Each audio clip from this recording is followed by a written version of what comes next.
Where do I start? My name is Jean, and I have been diagnosed with C.A.a. That's Cerebral Amyloid Angiopathy or Angiopathy. Who would have guessed? I decided that I should document my journey, because when I look through YouTube, the internet, to see how other people are coping, reacting, there really isn't anything out there. So I decided, you know what, I'm going to do this. As good or bad or unprofessional as it is, I'm going to do it.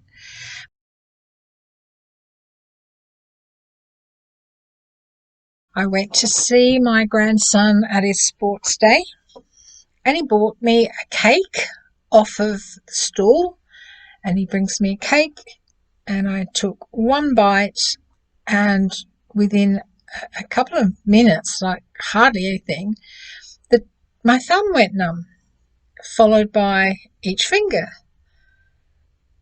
And by the time it got to this finger, this thumb had started going away, easing. And I just thought how weird that was, and it did make me wonder whether there was something in the cake that I'd had an allergic reaction to. But I really didn't think anything else about it. And then a few days later, I was in the supermarket with my husband, and it just didn't feel right. I can't even explain it now. I couldn't explain it then, can't explain it now.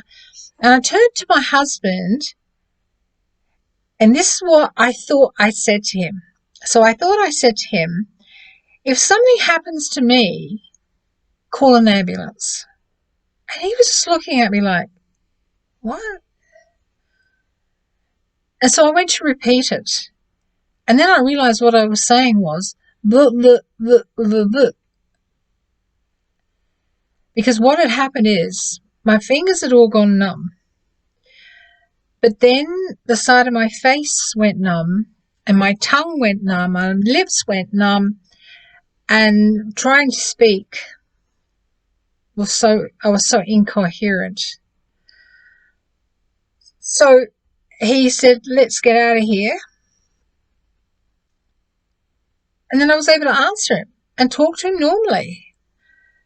Like, what the heck just happened? So we decided to go to the hospital. We didn't call an ambulance because it was just like it was over like that. But we did go to the emergency, and they took me into the emergency department. And I don't know whether they did what sort of scan they did, CT scan. I don't know. I can't remember now. Too long ago. And released me and said that they would make an appointment in the stroke clinic, and then I'd be passed on to them. So just to go home and wait for the appointment, or of course in the meantime, if something happened, like come in again. And I think that was about July by then. Then nothing. And then Christmas comes along, Christmas Day, and we went to someone's house first, and I ate a bit of chicken that didn't taste quite right. So it was just a smidgen. But I thought, I'm not going to eat that. So then in the evening, we go to a relative's house, and I'm sitting there, and I start to feel really sick. And I needed to go to the bathroom. I went to the bathroom, and I started vomiting and pooping. And I was my God. And I had my husband in there with me, because I'm like, I am so sick. I don't know what's going on. So we just went outside, because we live in Australia and it was hot. We went outside, and then a whole range of things started happening. So again, my fingers went numb, side of my face, I couldn't talk, my face drooped. I had the typical signs of somebody having a stroke. The only thing that I kind of, momentarily, I couldn't really use my arm. But then what was happening as well, my hands were kind of one hand, and it was this hand, and then it was almost like it had a mind of its own. Fingers started to contract like this and contort, and again, everyone there thought I was having a stroke, so they rang the ambulance.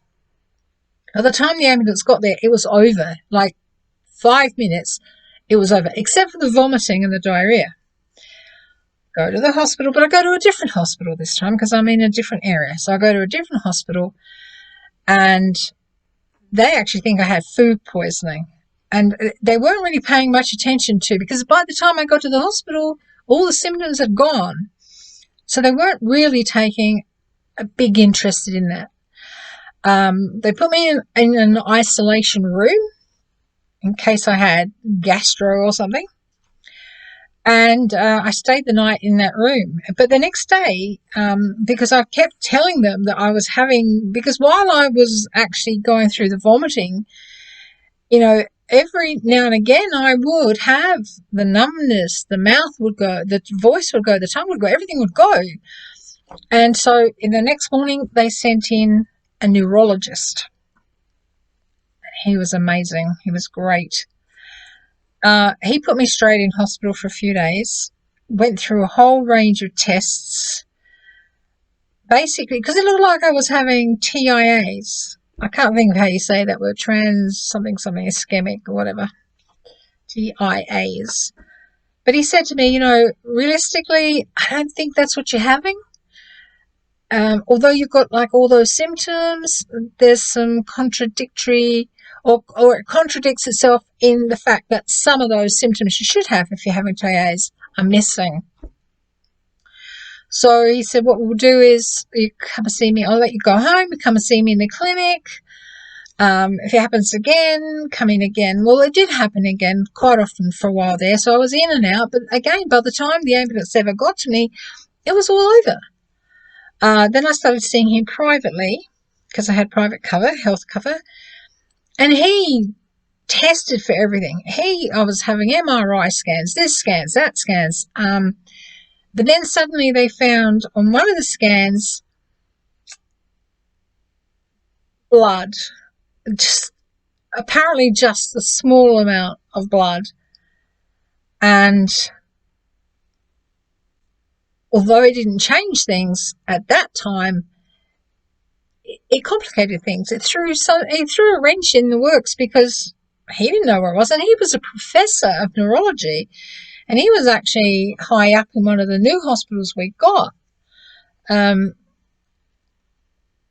honestly, for 5 years I was under him, and we really did. He went on holiday once and rang me up from holidays, said he just read about this something new, and there was only 6 other people in the world that had it, and he wanted me to go and get tested for it. Very rare. He was on holidays. So he said all the information to his secretary. She sent it all to me, and I went off and had all the tests, and I didn't have it, which I'm thankful for, but I didn't have it. But that still left us not knowing what it was.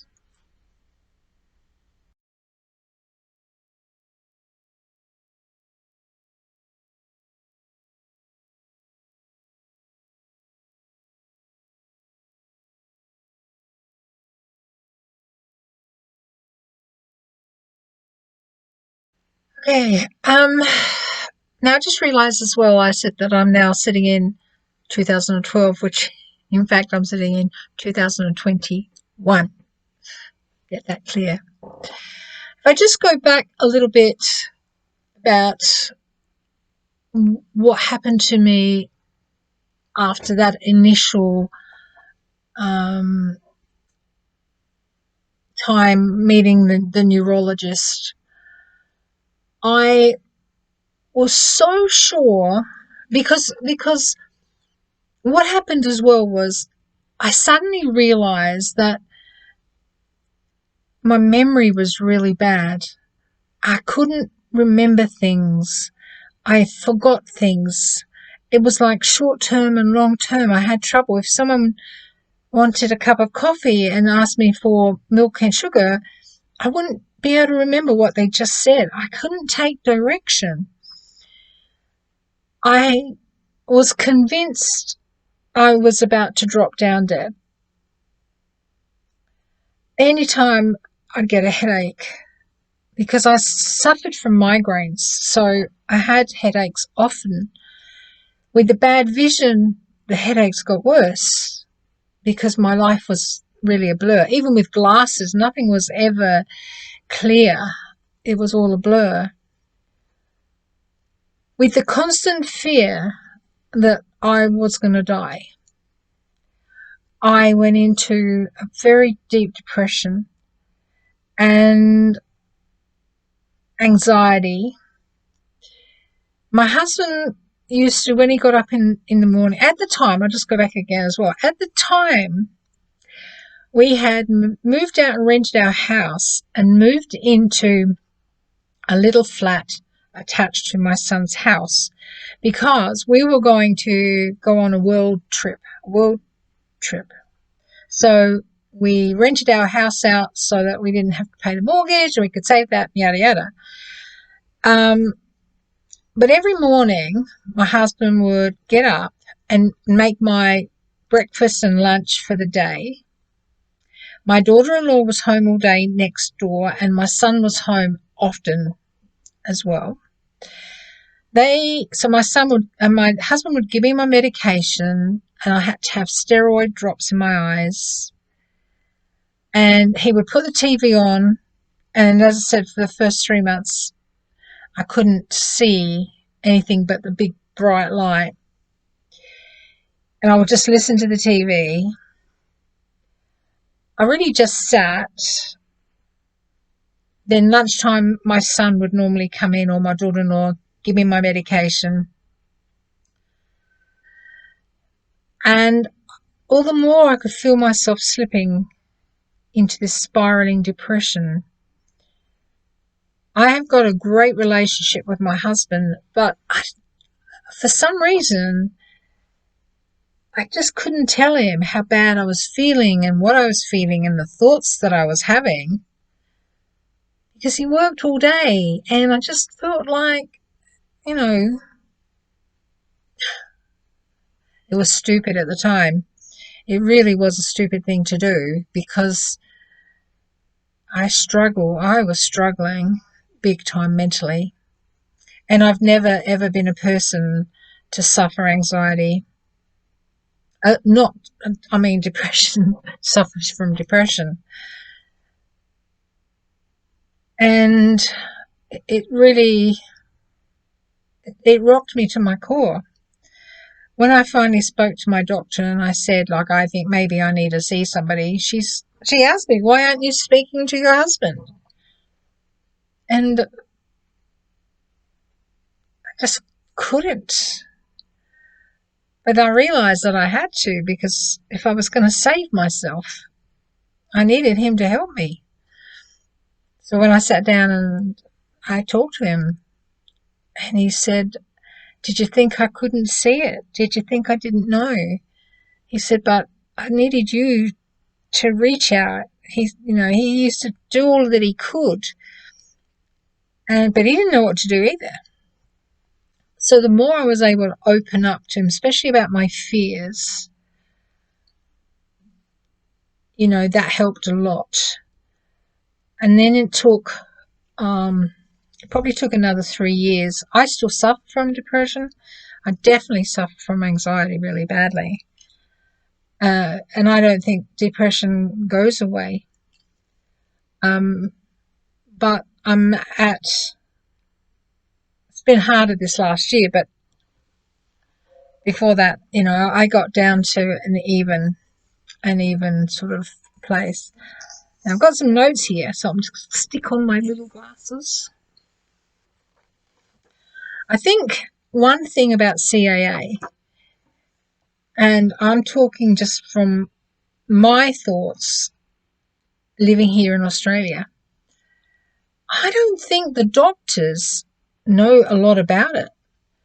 My GP, he needs to know. He had no idea whatsoever. The last 5 years was difficult. We moved back to our house because I felt that maybe, because the world trip was off the list, because I couldn't go back to work. My work was giving me a hard time. Assholes, but they were. And my husband just said, like, you don't need to go back to work. We can manage, and I don't think you're ready to go back to work anyway. So I gave up my job. We moved back to our house. I think that helped a little bit because I got a big yard, a big garden, and then I was able to potter in the garden. So, I think that was a good idea. With the depression, I also felt that I lost the function to carry on conversations. I was always a good talker. I always liked to use big words because I could. And suddenly I couldn't carry on conversations. And so I stopped talking. And I actually went to my neurologist and I said, look, I think maybe I have had a stroke. I had the shoulder surgery. 10 days later, I had a retina detachment. Did I have a stroke under anesthetic and no one noticed? Because why am I so forgetful? Like overnight, so forgetful. It was incredible. And he actually did a test, and the test came back. It was a dementia test to see if I had dementia. And what it came back was I didn't, but he said that it was the depression that had brought on all of that, which I don't think is right now. I don't think now that I had an actual... Well, let's put it this way. When we think of someone having a stroke, we think of, the old blood clot in the legs or something, and, that sort of stroke. Well, when you have a C.A.a, when you've got C.A.a and you have things, and we call here, they seem to be called episodes. Seizures as well, but seizures, when you tell someone you've had a seizure, they tend to think more of if you're an epileptic and the quite violent seizures, and so far what I've had has been nothing on that scale. So I prefer to call them episodes, as they are often known as. And let me just pause this here because I've just got to answer my phone. 1 second. Okay, another thing I wouldn't do is, whereas before I had my grandchildren stay over, I would never have my grandchildren stay over or take care of my grandchildren or babysit my grandchildren if my husband wasn't there.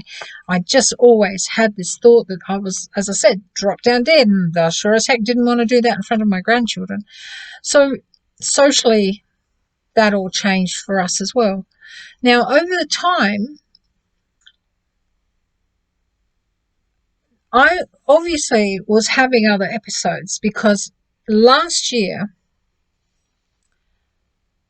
in June last year, which was 2020, I had my first episode that I'd had in, I think, 3 years or 2 years.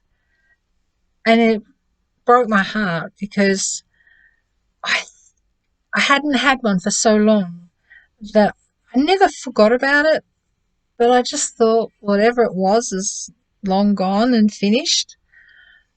And not only that, the symptoms I was having, the numbness I was having, was on my right side. And if you're having symptoms on your right side, it means the bleed is on your left side. And I just woke up one morning, I went out to the garden to feed my fish, and I felt my hands when I was holding the fish food. I could feel my left hand going numb. And I raced into my husband. Now, obviously, left hand, bleed on right side was the last thing I ever wanted to hear, because that really shocked me that, now I was having bleeds on the other side. I was devastated. I just thought it was over, but I didn't even know then the impact it was going to make.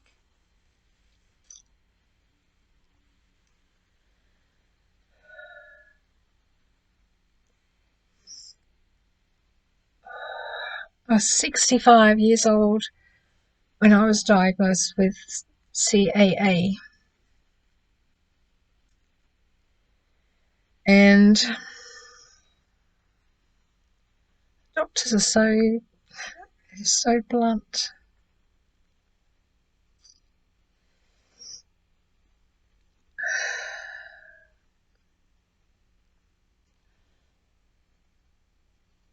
I'll talk in the next video about what I've learned about C.A.a. and what I intend to do with these videos. I created my C.A.a. YouTube channel back in 2020 when I first got diagnosed. But I never got round to doing anything.